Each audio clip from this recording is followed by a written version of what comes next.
بسم اللہ الرحمن الرحیم۔ اللہ تعالیٰ شب برات کو پہلے آسمان پہ آ جاتا ہے اور اپنے بندوں سے کہتا ہے کوئی مجھ سے رزق مانگنے والا، ہے کوئی مجھ سے تندرستی مانگنے والا، ہے کوئی مجھ سے معافی مانگنے والا۔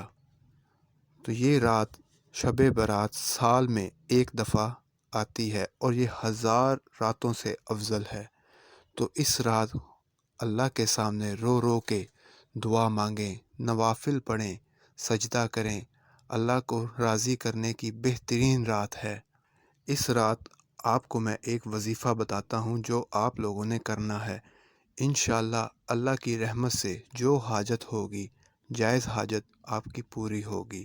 تو وظیفہ کچھ یوں ہے، 3 دفعہ آپ نے درود ابراہیمی پڑھنا ہے، اول اور آخر، اور درمیان میں لا الہ الا انت سبحانک انی کنت من الظالمین 4100 دفعہ یہ پڑھنا ہے بغیر کسی سے بات کیے۔ تو انشاءاللہ جس حاجت کے لیے پڑھیں گے، بے اولادی کے لیے، بے روزگاری کے لیے، صحت کے لیے، جس کے لیے پڑھیں گے اللہ تعالیٰ اپنی رحمت سے آپ کو عطا کرے گا۔ مزید احادیث واقعات سننے کے لیے ہمارے چینل کو سبسکرائب کریں اور بیل